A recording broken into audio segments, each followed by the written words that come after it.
The Villisca Axe murder house, located in Villisca, Iowa, has become the stuff of local legend and is considered by many to be America's greatest unsolved mystery. It has cemented its name into history because of the brutal murder that occurred inside of its walls on the night of June 9th, 1912. Before we jump into the episode, I've got some new additions for this one. As you can see, I've got a new background. For you Spotify folk, I have a new microphone that should make the audio better on both ends. And then I've got some new lighting that I think makes it more visually appealing. So we're also going to do things a little bit differently. I'm going to structure this story into a few different parts. I'm going to give you some background on the town of Villisca and the victims of the incident, and then I'm going to give you some information on the murder and the suspects, and then we will be talking about a incident that happened not too long ago in 2014 that further solidifies the Villisca Axe murder house as the haunted place that it's become.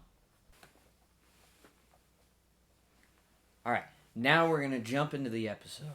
So, for a little bit of background on the town of Villisca, the town of Villisca, Iowa, during the 1900s was a very small town of a little over 2,500 people.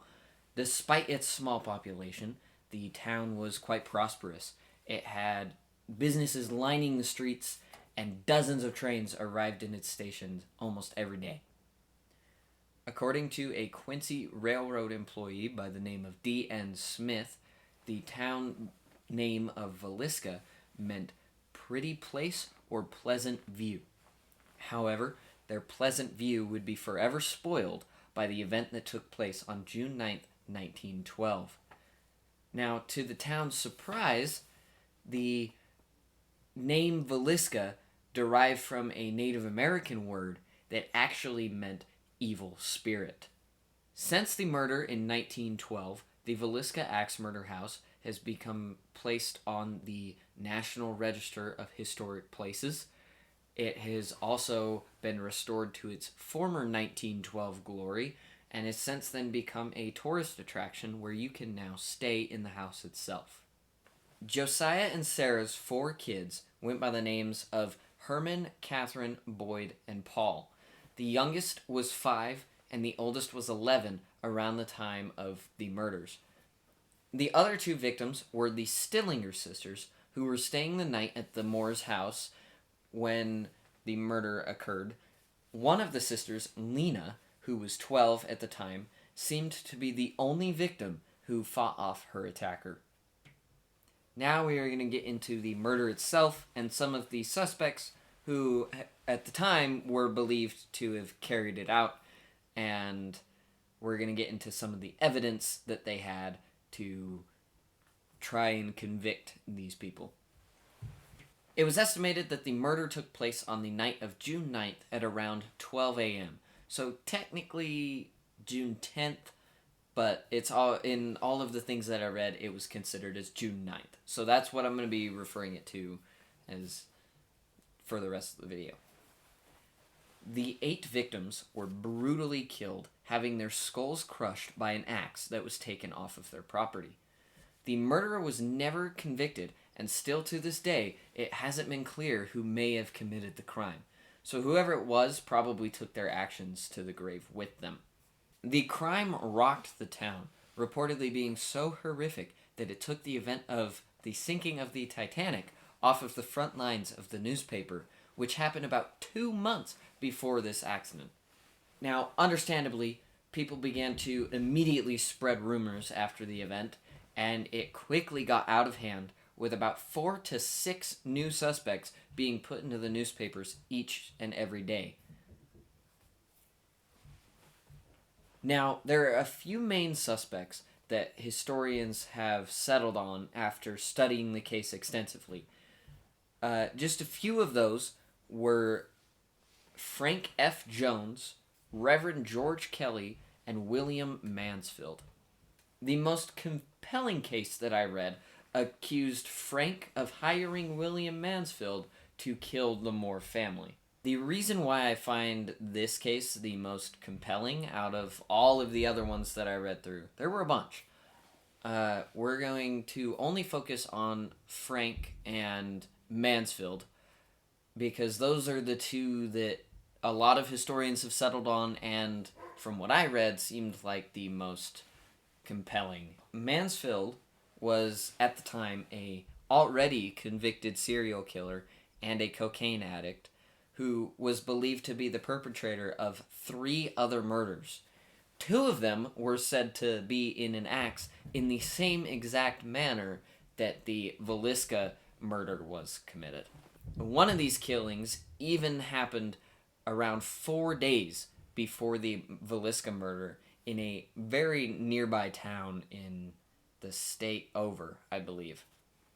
Josiah Moore worked with Frank F. Jones at the John store for about 9 years before moving on and deciding to build his own implement company, which it was reported that Frank was not happy with this decision at all. And it was further added on to Frank's anger when there was a rumor that started where Moore was having an affair with Frank's daughter-in-law. According to Detective Wilkerson of the Burns Detective Agency, Jones hired Mansfield to kill the Moore family because Jones was mad at Moore for leaving his company. Jones was never tried or convicted for any crime and would repeatedly deny involvement with anything to do with the murders. Mansfield had a bit of evidence directed towards him found during Wilkerson's investigation. It was revealed that all of the murders that Wilkerson committed were done in about the same manner, and all of Mansfield's victims were hacked to death with an axe. All of the mirrors in the house were covered, and a burnt oil lamp was found at the bedside in the room that Lena was staying in. Mansfield was arrested and tried in 1916, where he was later released due to lack of evidence. And when he got out, he sued Wilkerson for about $2,225, which today is a very measly amount. You could barely afford a working car for that amount of money. Wilkerson believed the court let him go because of pressure from Jones and lack of evidence, of course. Okay, so the reason why I think this is one of the most compelling cases is, like others, there's a lot of reasons for it. I think that Jones had somewhat of a good motivation, depending or based on the time period that it was set in.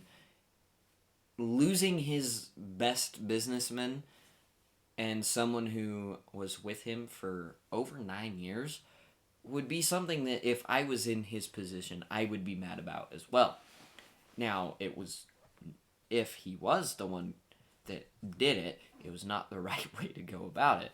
But also the rumor of the affair with his daughter-in-law also seems like a good catalyst to building his anger up. And Mansfield is just everything points to him almost. He was the only one that was actually convicted related to the crime. But I do think that if they kept him there, he would have, if he does have any involvement with it, he would have ratted out Jones, and then they both would have been arrested for it, and Jones didn't want that. So it seems very likely that he did pressure the court to let Mansfield go due to lack of evidence, so that he didn't get convicted as well. Now, unfortunately, the crime has never actually been solved. There are many theories, and we've talked about the biggest one, but sadly, we probably will never know exactly what happened on that fateful night of June 9th, 1912. In 1994, the house was bought and renovated to its 1912 condition and turned into a tourist attraction where guests can stay for $428 a night. To restore it back to its 1912 condition, the owner of the house decided to remove all electricity and all of the plumbing from the house to give it that authentic feel. Based on the publicity and the terror that the murder caused, it's no surprise that the house has garnered a more paranormal reputation over the years.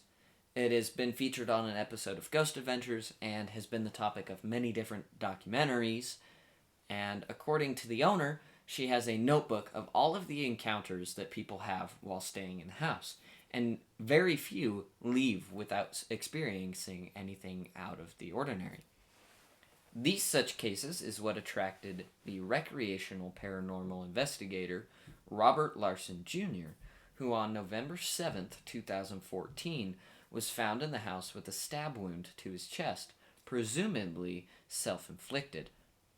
Now, according to the county sheriff, Larson was staying alone in the northwest bedroom while his friends were outside. He called for help, and the party arrived inside to find him with the stab wound in his chest.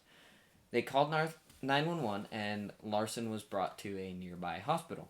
According to the police report, the incident happened at around 12:45 a.m., which was approximately the same time when the original 1912 murders took place.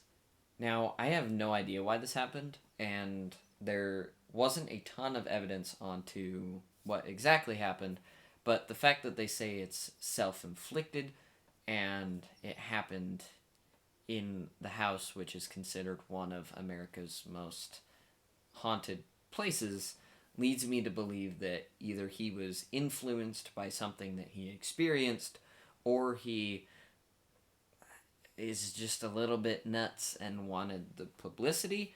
I don't know. There's many different things that it could be, but from a skeptic point of view, he would have been influenced by something that he saw, heard, or he was directly told by a spirit in the house to stab himself.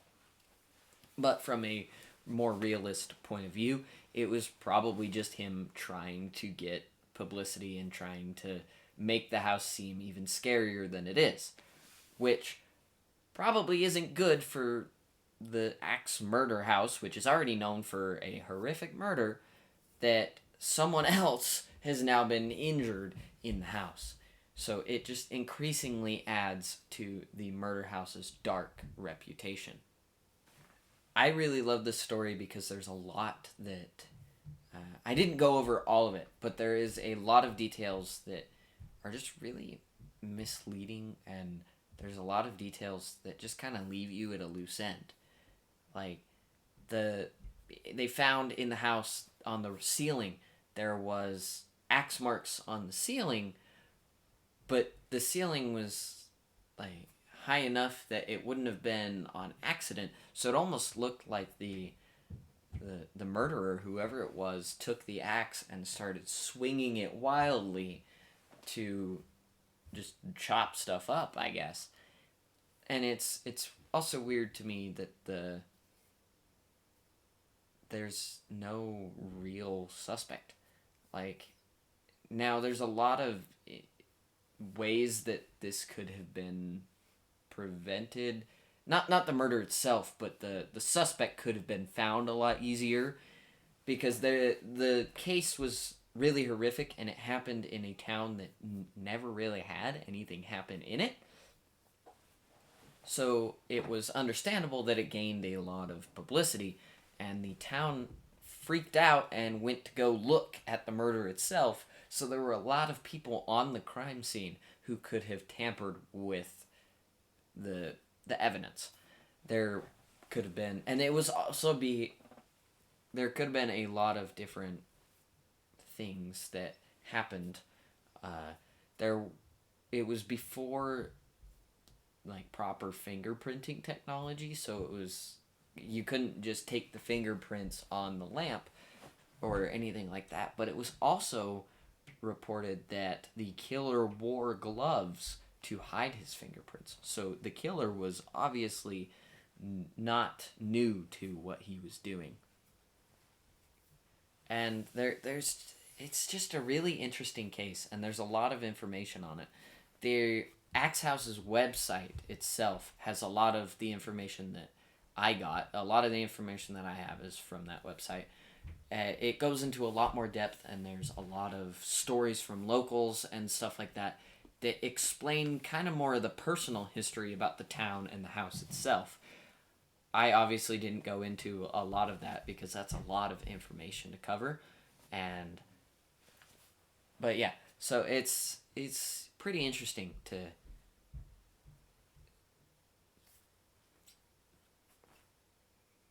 But yeah, this story is a really interesting one, and I really like it.